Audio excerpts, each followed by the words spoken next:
Hi, and welcome to our first tutorial on using the TI-84 Plus calculator.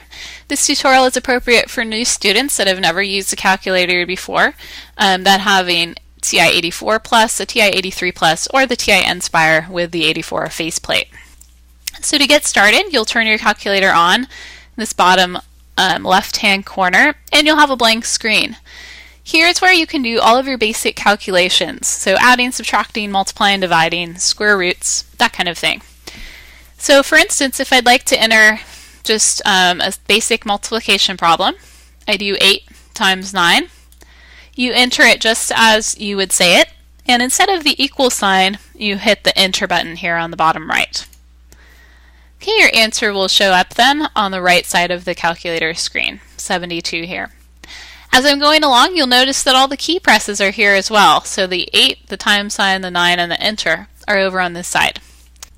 If you'd like to do negative signs, maybe I want to do -5 times -6, you want to use the negative button down here on the bottom.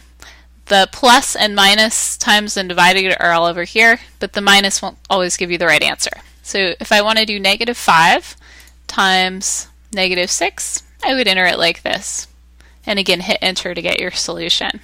If I'd like to do something more complicated, you can use the parentheses here. For instance, if I want 4 plus 5 quantity squared, I would enter it like that. And to get the squared part, here's our button to raise it to a power. And it looks like that. Okay, if I want to get back out of the power to do anything else in the equation, I would hit the arrow key here. Okay, and I get 9 squared, or 81 here.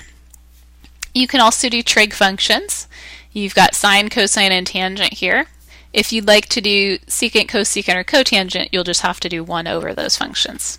So for instance, I could find sine of pi over 3. The pi button is in blue. Anything in blue means you hit the second key and then that key. So pi divided by 3 would give me sine of pi over 3, or 0.866. So now that we've seen some basic calculations, let's take a look at some of the settings. So to look at the settings, I'm going to click on Mode here. And you'll notice all the things on the left are highlighted on my calculator. That's how you'd like yours to be set up.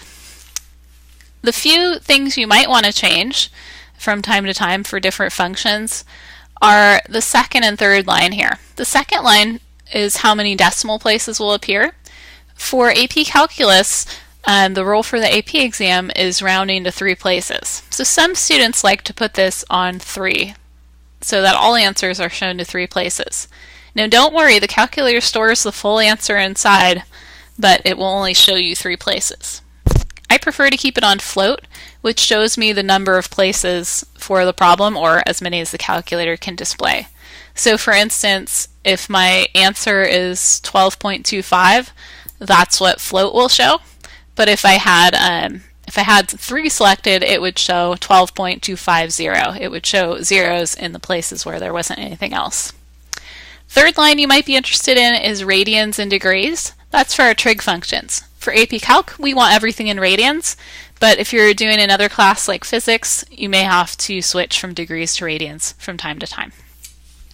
To get out of any screen and back to that original screen, you can go second mode, which quits and gets you back out. Last 2 items are just clearing and deleting. If I want to clear the whole screen, there's a clear button down here, and that gives you back to a blank screen.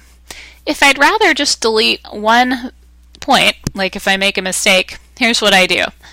So let's say I want 7 plus 9, but oops, I hit an 8 instead. Well, if I arrow back to the 8, I can hit the delete key up here and just delete that one value. And then I can do the value that I wanted, 9.